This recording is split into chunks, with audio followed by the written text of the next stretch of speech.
The Aaron Torres Sports Podcast.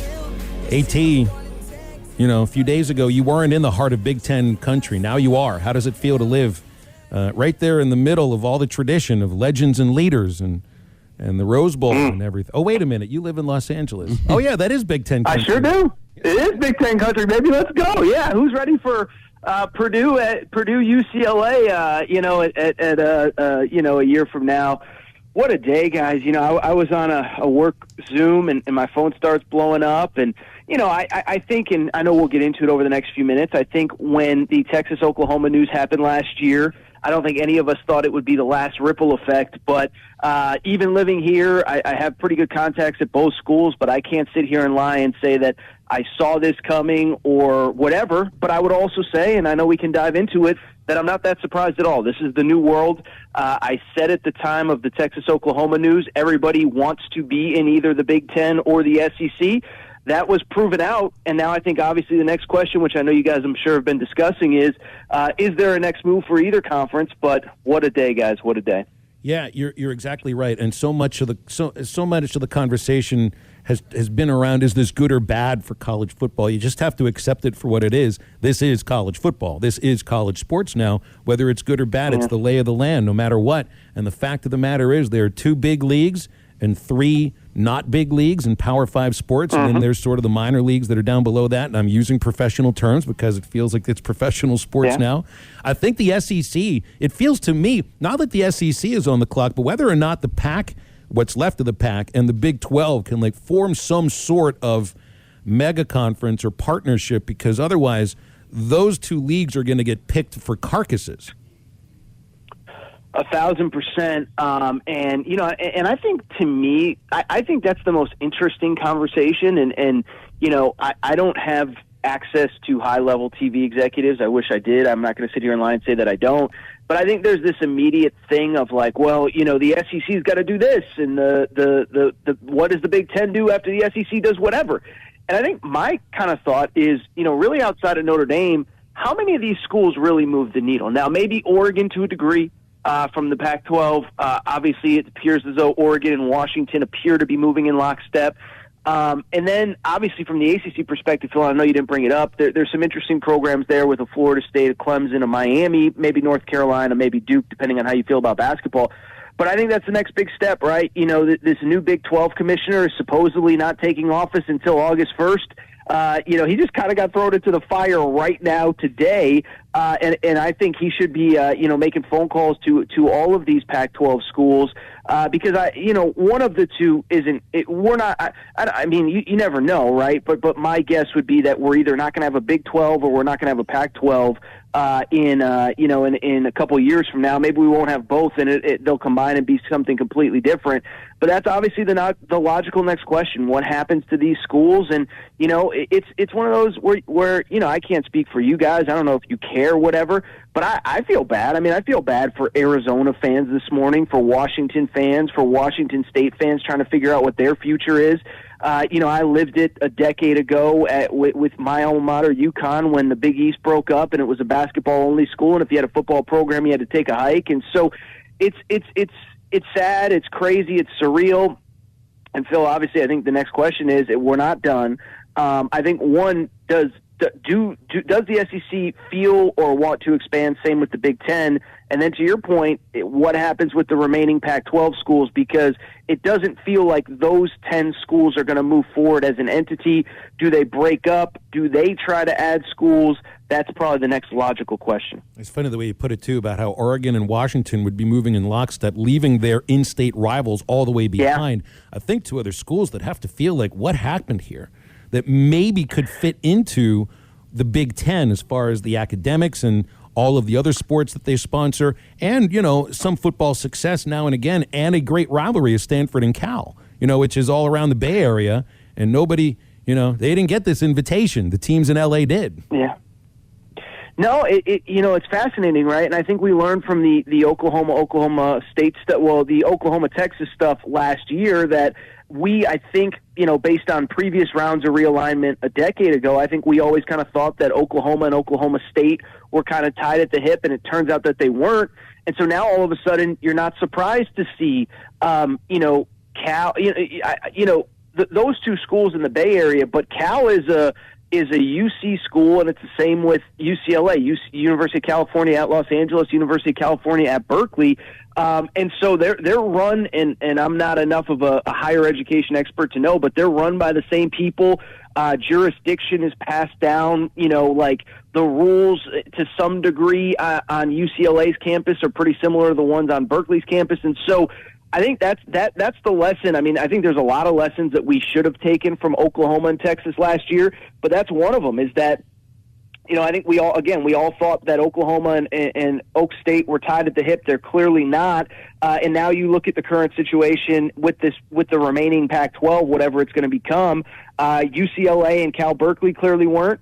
It doesn't appear as though Washington is looking out for Washington State's best interests, and same for Oregon and Oregon State. So, Phil, I think we thought college baseball season was done, but has anybody thought about what becomes of the Oregon State baseball program right now? I mean, we're number 2 in the country. They're not going to have a home. Maybe they join the SEC as a baseball-only member. What do we think about that?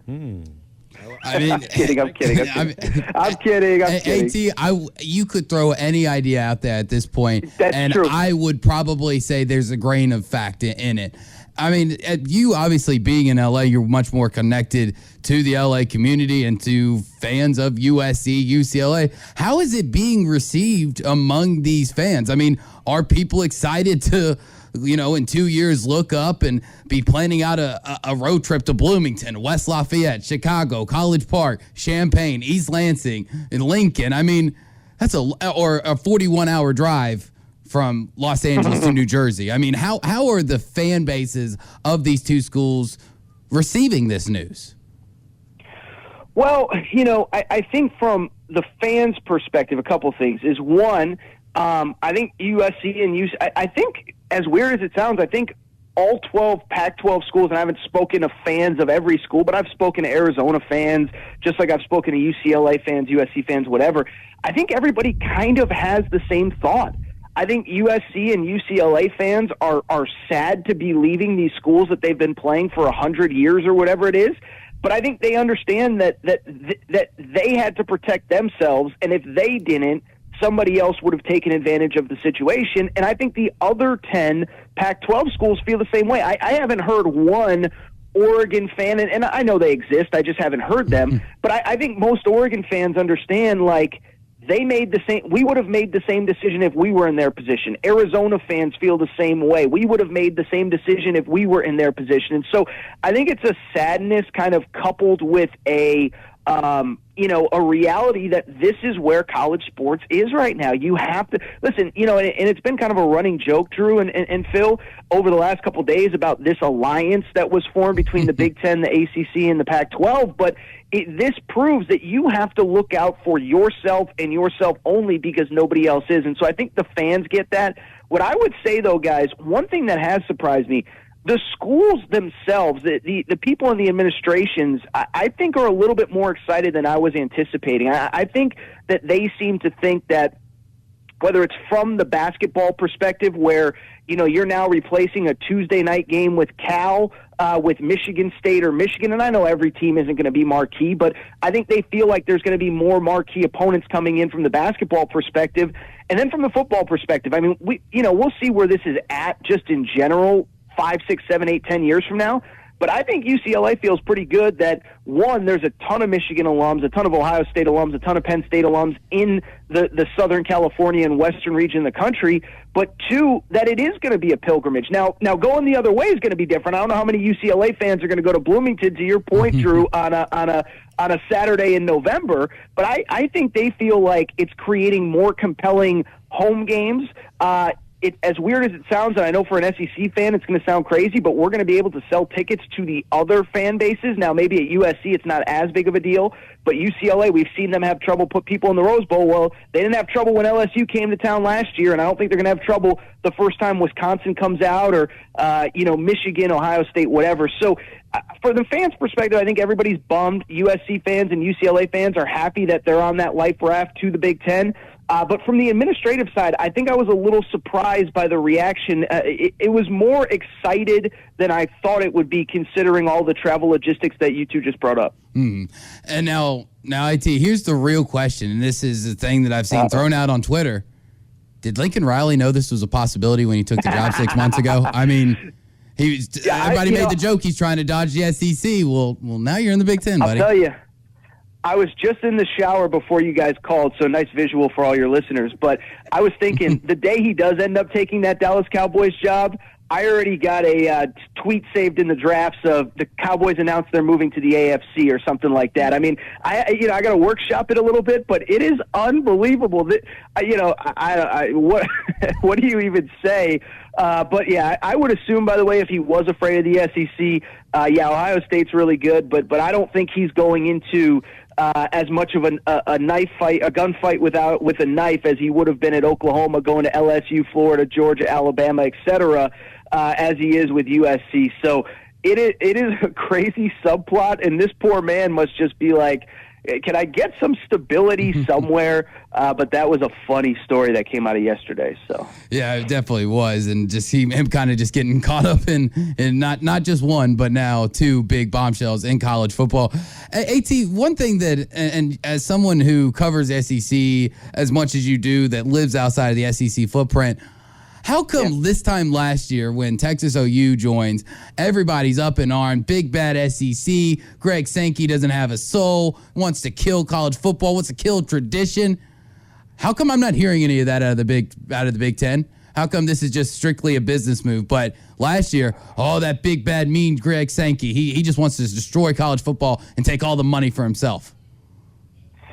Well, I think the argument would be, and I don't think you're wrong, Drew, for feeling that way, and I'm sure a lot of SEC fans feel that way. I think the argument would be, once Greg Sankey did make that move for Texas and Oklahoma, or Oklahoma and Texas made the move for the SEC, depending on how you view it, I think it opened the door for everything being in play. Really quick, and if I'm coming up on the break, let me know and I'll shut up. But, I want to give a shout-out to my buddy, Mark Ryan, who works with he's a radio host in South Carolina, pre- and post-game with Clemson, but he put out a tweet last year. Clemson and Florida State are trying to reach out to the SEC, and he got crushed by all the big J, blue check mark journalists.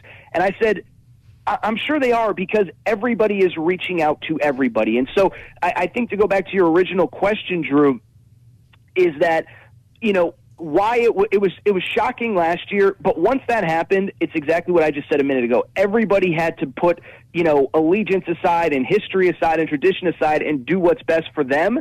And so I don't think anything was or is shocking. I don't think it's going to be shocking if we wake up in a week and Clemson and Florida State are on their way somewhere, or Oregon and Washington are bailing on the Big Ten. I used the analogy on my podcast today. It was almost like Neil Armstrong. The SEC was one small step.